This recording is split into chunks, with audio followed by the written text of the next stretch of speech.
The year was 2067, though no calendar on Earth marked it with hope. Dust storms rolled across what used to be golden cornfields, and the sky itself seemed to apologize as it choked the lungs of the last generation of farmers. Joseph Cooper, once a NASA test pilot, now plowed fields he never wanted to inherit.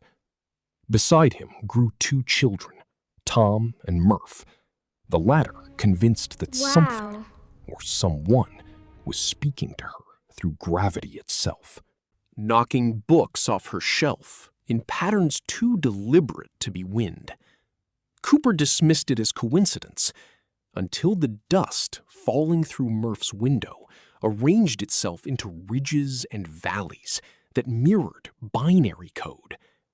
What looked like a haunting was, in truth, a message. Coordinates hidden in plain sight, pulling father and daughter toward a fate neither could yet comprehend.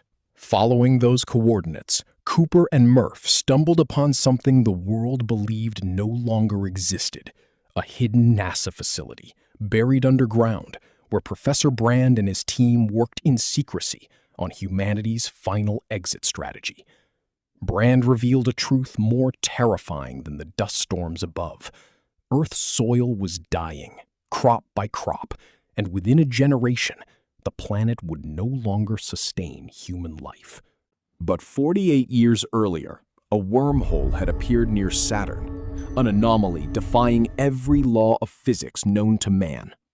12 volunteers had already vanished through it on a mission called Lazarus, sent to scout habitable worlds on the other side. 3 had sent back promising signals. Now, Brand needed a pilot to lead the next mission, to follow those signals to their source. He needed Cooper. Cooper's decision to leave was not the decision of an astronaut chasing glory. It was the decision of a father gambling everything on a future his children might never forgive him for choosing. Murph, only 10 years old, refused to say goodbye, her anger searing into a memory Cooper would carry across galaxies. The launch sequence itself was framed not as triumph, but as quiet tragedy. A man strapped into a rocket, leaving behind the only people who mattered to him.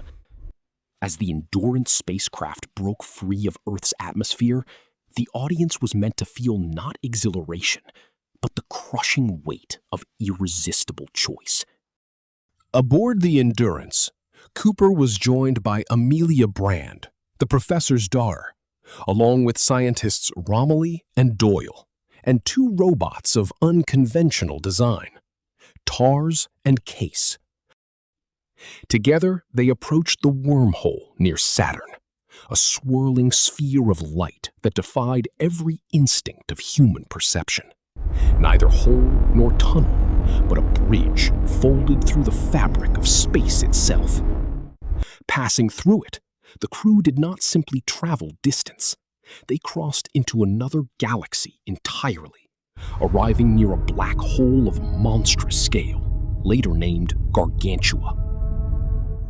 3 planets awaited their investigation, each one a candidate for humanity's new home, each one bearing the name of an astronaut who had vanished before them.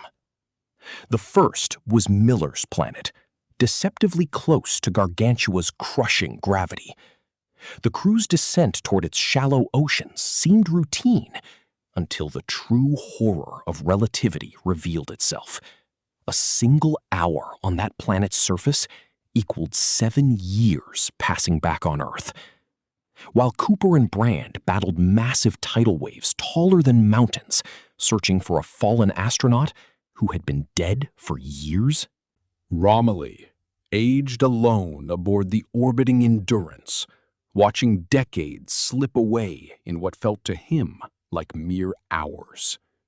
When Cooper finally returned to the ship, he discovered 23 years had passed. Tom and Murph, the children he had left behind, were now adults, and the recorded messages they had sent across the years played back in devastating succession. each one aging the children's voices, each one deepening the silence between Cooper and the family he had sacrificed. Grief became fuel for desperation. Dr. Mann, the second name on Brand's list, the most decorated of the original Lazarus astronauts, lay seemingly dormant on an ice-covered world Cooper's team next pursued. Awakened from cryosleep, Mann appeared at first as salvation, a brilliant scientist who had endured isolation beyond imagination. But beneath his composed exterior lay a fracture no training could repair. Mann had falsified his planet's habitability data, sending a false signal back to Earth simply because he could not bear the thought of dying alone and forgotten. His betrayal escalated into violence. A struggle on an ice field stretching to the horizon, the kind of desperate human failure that no distance from Earth could erase. Mann's attempt to hijack the Endurance ended in catastrophic failure, an explosive depressurization that nearly stranded the surviving crew permanently among the stars. With the Endurance critically damaged and fuel reserves dwindling, Cooper made the only choice mathematics allowed: a slingshot maneuver around Gargantua itself. To achieve the necessary velocity, mass had to be shed, and Cooper chose himself, undocking his module along with TARS, falling directly toward the event horizon, while Brand continued on alone toward humanity's last hope. What followed was not destruction, but transcendence. Inside Gargantua, Cooper did not die. He fell into a structure beyond comprehension, a five-dimensional tesseract. Inside this impossible architecture, every moment of Murph's childhood bedroom existed simultaneously, stacked infinitely across time. And Cooper realized with overwhelming clarity that he was the very ghost his daughter had sensed years before. He was the message. He was the gravity disrupting the dust, the binary code spelling coordinates, the answer to a mystery he himself had unknowingly created. Using Morse code transmitted through a wristwatch, encoding data TARS had recovered from inside the black hole, Cooper sent humanity's salvation back through time to his own daughter. The equation that would finally unite gravity and quantum mechanics, the key Professor Brand had spent his life chasing, but never solved.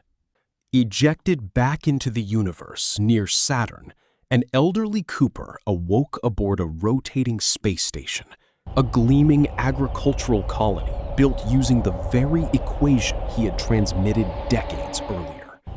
Murph, now an old woman on her deathbed, surrounded by her own children and grandchildren, had spent her life solving the equation her father once scratched into dust, ultimately leading humanity's evacuation from a dying Earth. Their reunion was not one of embrace, but of quiet, devastating recognition.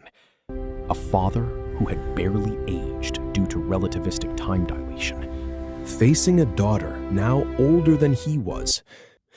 Murph, with the wisdom of a lifetime, told her father gently that a parent should not have to witness their child's final moments, urging him to seek out the one person time had not yet stolen from him, Amelia Brand, alone on Edmund's planet. As Cooper commandeered a small Ranger spacecraft, leaving behind the safety of the station, the camera lingered not on the technology of his departure, but on the quiet determination etched into his aged face. A man given a second chance not at youth, but at presence. The film closed on an open horizon, Cooper's ship growing smaller against the vastness of space, deliberately leaving the audience suspended between hope and uncertainty, much as the characters themselves had spent the entire story suspended between dimensions, between time periods, between the people they once were and whose survival had forced them to become.